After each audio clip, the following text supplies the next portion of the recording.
Welcome to the Anti-Hustle Business Podcast. I am your host, Shannon Whaley, and I'm here to help coaches, consultants, and service providers like you build profitable, sustainable online businesses without the hustle or the burnout that's so prevalent in the online space. I am here to show you that there is a totally different way to do business that doesn't leave you burnt the fuck out and hating your life. It's time to ditch the hustle culture and embrace a new way of doing business. So get ready to redefine success on your terms and build a thriving anti-hustle based business where you have more money, more naps, more travel, more freedom, more whatever the fuck you want in your life. So buckle up and let's dive in. Hi, welcome back to the Anti-Hustle Business Podcast. So I am really excited about the episode today because this is something that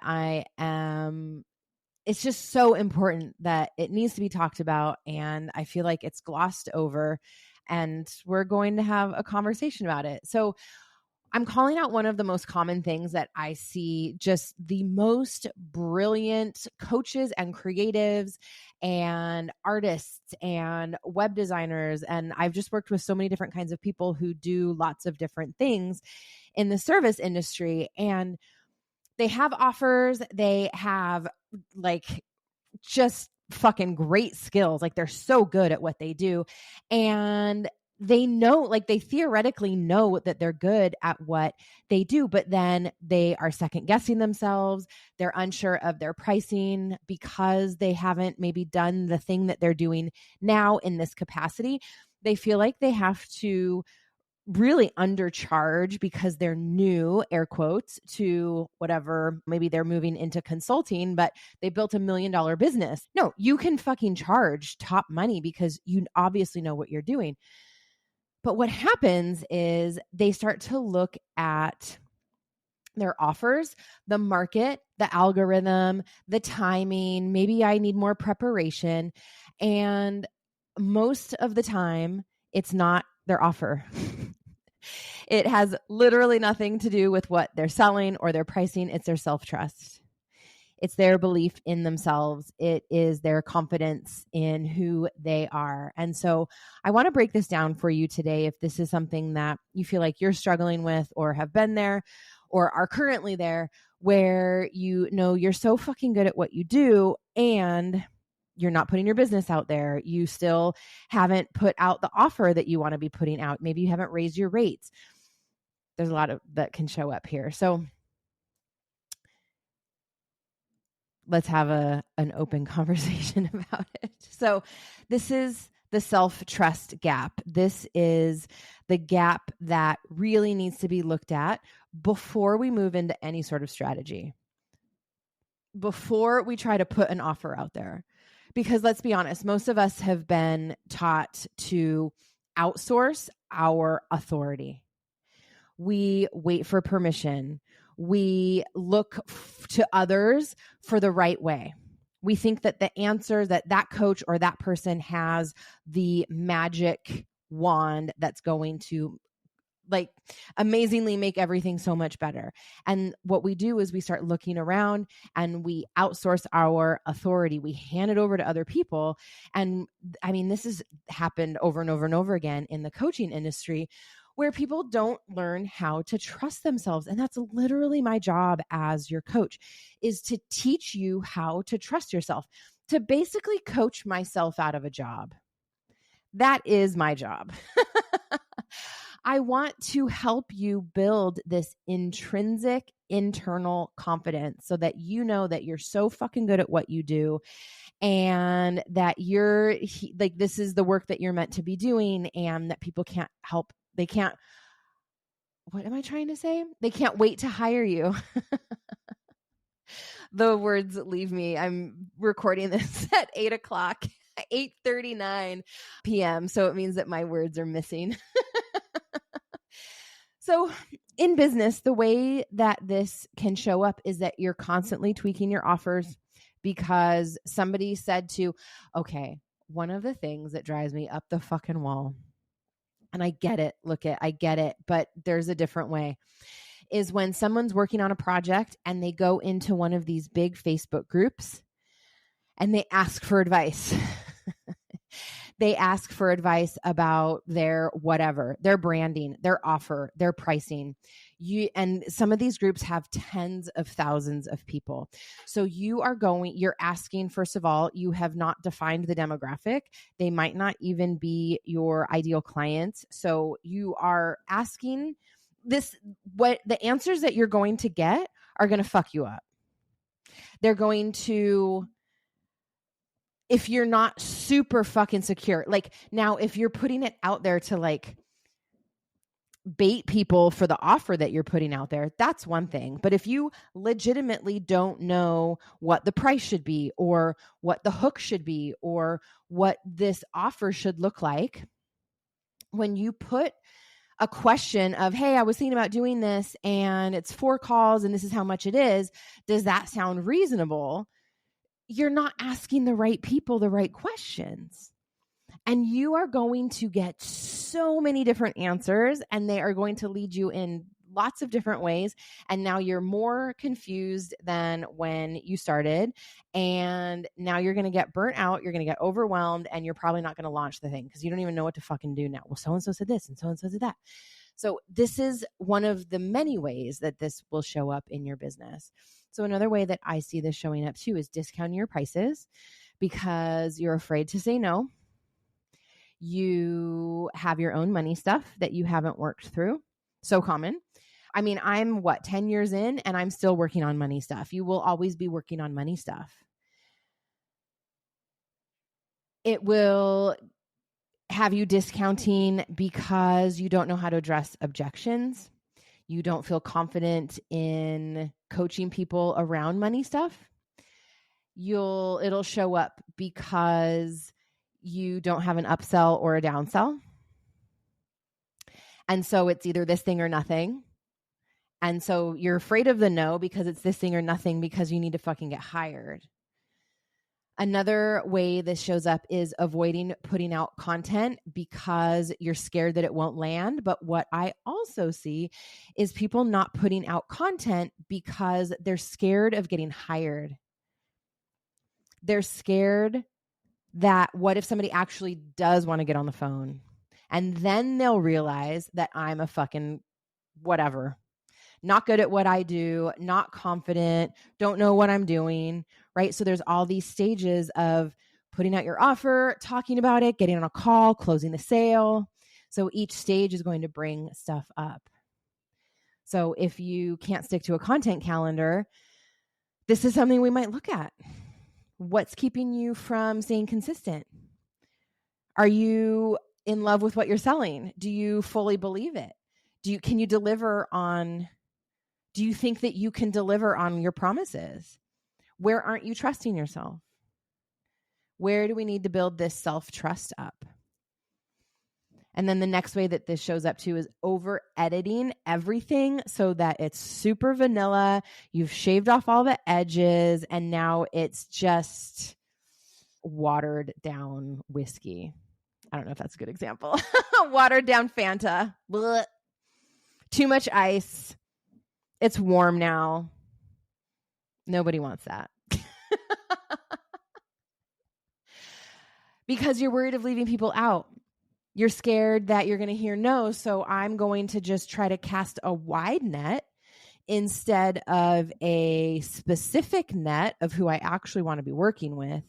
And then if I say over-edited things that aren't actually super specific, now nobody knows that I'm talking to them.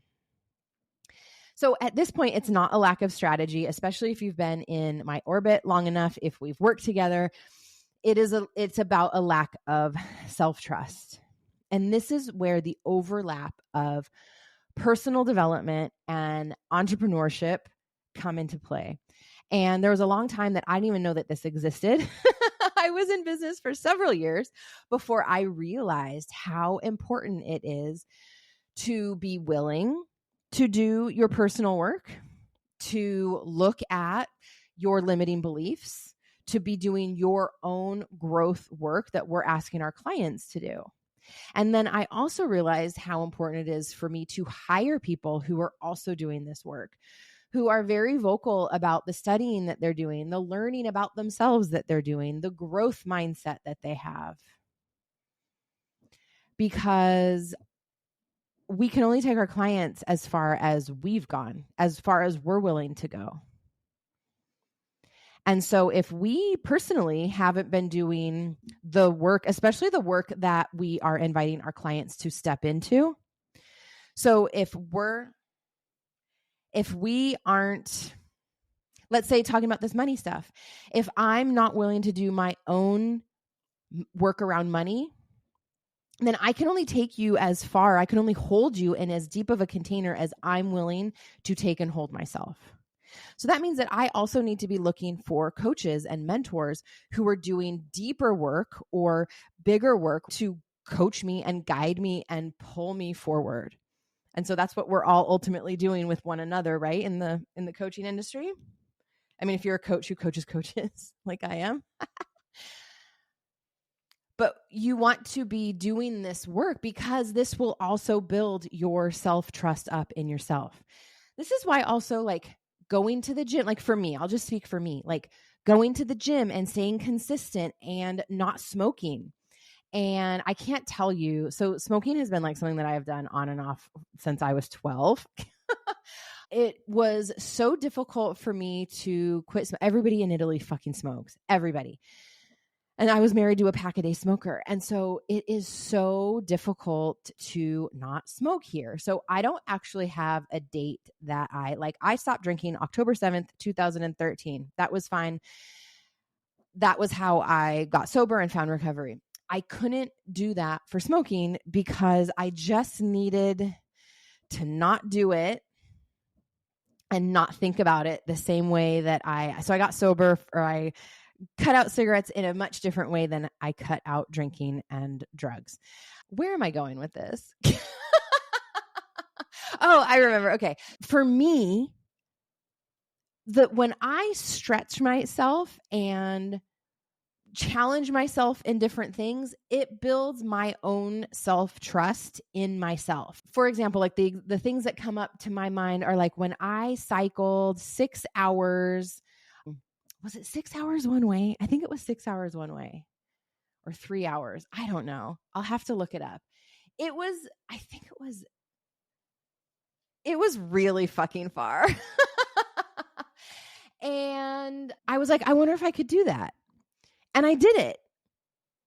And it was like one of those things where I was like, I never thought that I could sit on my bike for that long. I think maybe it was 3 hours.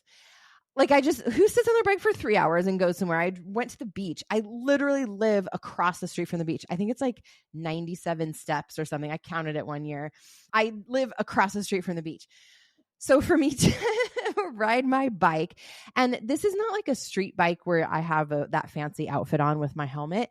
I have a basket on the front with the saddlebags. It is a very heavy like beach bike. I do have gears, so that's great. But it was in that moment, like in that day, that like I was very proud of myself. And I was like, well, if I could do that, I mean, I wonder where else I could cycle to. And then I went on this other crazy cycling path that was by accident. But that was probably even crazier because of the switchbacks, and it was up, and I got into this village. If you're just new, I live in Italy. So this is all very like quintessential Italian, in Tuscany bike rides. And I was like, well, fuck, if I could do that. This is how you start to build your self-trust, when you're pushing yourself, when you're finding ways to deepen your own self-trust, when you follow through with things.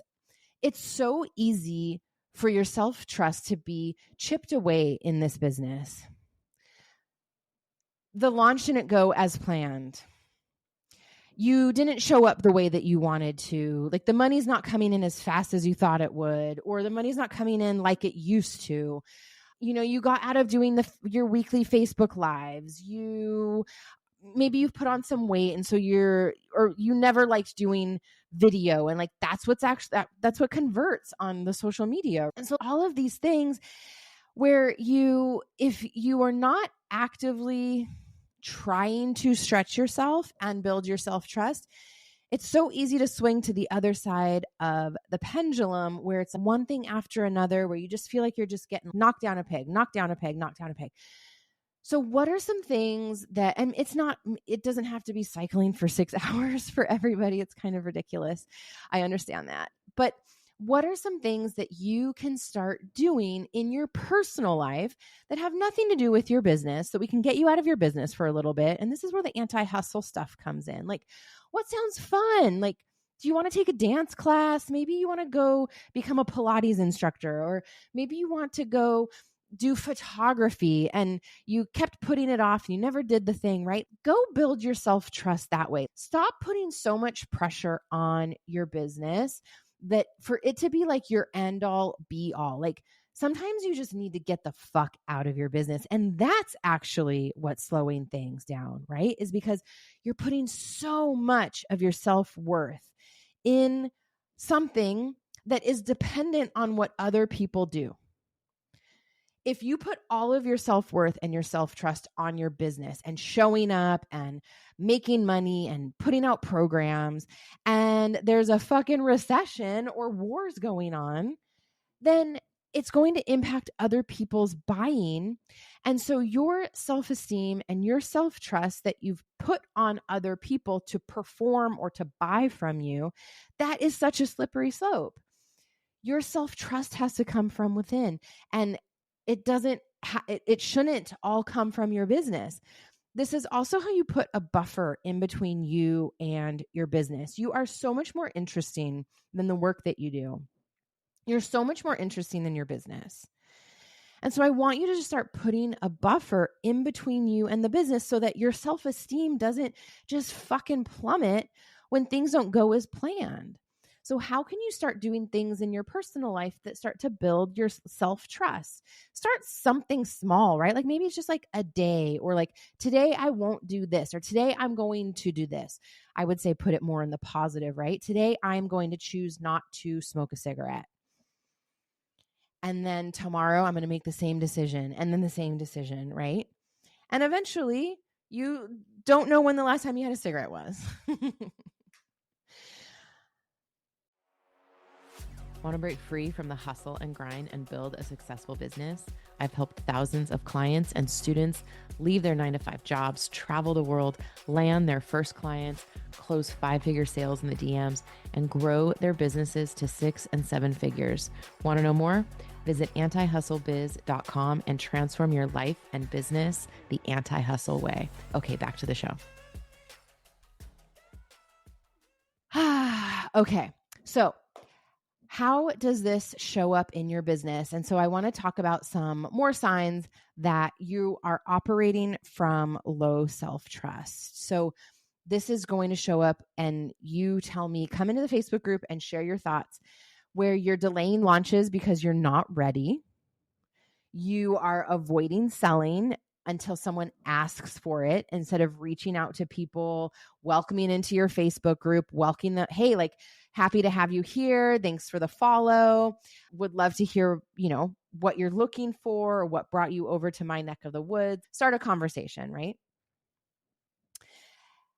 If you are writing a post and then deleting it, or it's taking you 15 minutes or 30 minutes or 2 hours to write a Facebook post, to write a newsletter, this needs to be looked at. Especially if it's like, it's not good enough, it needs to be better, right? There's just so much that goes here. So this is the thing with all of this, is that you don't need another 90-day content plan if you don't trust your voice. If you don't trust what you're selling. You don't need another sales script from me if you don't trust your offer, if you're not behind your pricing. You don't need a new niche or to do more work around your branding if you are not trusting your own decisions. We got to bring you back to this personal side of things. The missing link here is the integration piece. And that really starts with building a relationship with you, an unshakable relationship within yourself. So how do you do this? Like, how do you fix this? How do you start to build your self-trust? Well, I went on a little rant about using your hobbies and your personal life to start showing yourself that you can follow through, that you can do hard things. So this isn't fake it till you make it. We really do need you to be rebuilding trust in your own process. And so this is how you start to feel more brave, more secure, more confident. Here's what it can look like. So first of all, make a decision about just one thing and stand behind it. Stop asking everybody for fucking directions to a place that they're not going. Stop asking them for permission. Stop testing things out. Just fucking do it. Try it, put it out there, and adjust it later. You gotta fucking pull the trigger at some point. So just the next one here is post the damn content. Put it out there. Done is better than over edited. Done is better than just sitting in your Google Drive or in your notes. Trust that your story matters, that your voice matters, that people can't wait to hear from you specifically. They want to hear your story because your vibe lands with them. They're following you because they love who you are. They love to hear what you have to say, and you have to trust this. I will drive this home no matter how you hire me. This is something that I drive home to all of my clients. You have to bake this in to your mindset work. The next piece here is sell consistently, even if nobody's buying. Even if nobody's saying yes. So selling is a skill, and the only way that you get better is by practicing, is by putting yourself out there. You have to build the trust that people want what you're selling, that they can't wait to work with you, that what you have is so valuable and exactly what they're looking for. So the next piece here too is to celebrate every time you follow through. Every time you keep a promise to yourself, you're proving that you can be trusted.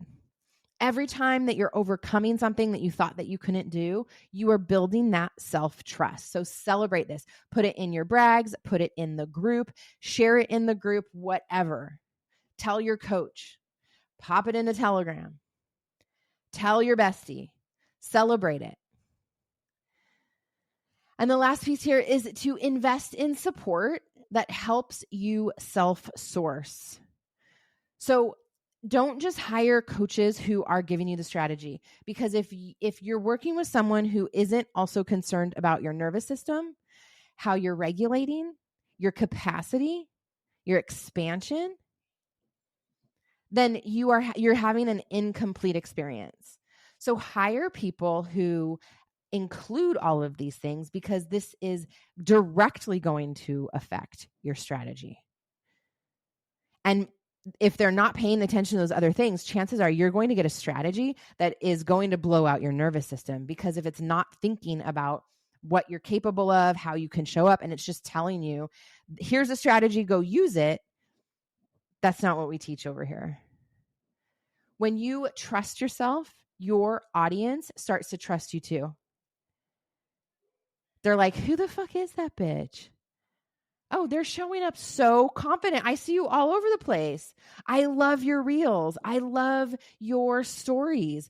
I love what you're doing. And they're not buying based on your perfection. They're not buying on your perfectly coiffed hair or your makeup or your filter. They are buying because you are fucking confident, because you are magnetic. They're buying because you are so grounded in what you're selling, and you know that it's so fucking good that everybody needs to sign up for this thing right now. What a bunch of dummies if they don't sign up. Okay, so every episode of this season 5 has a freebie.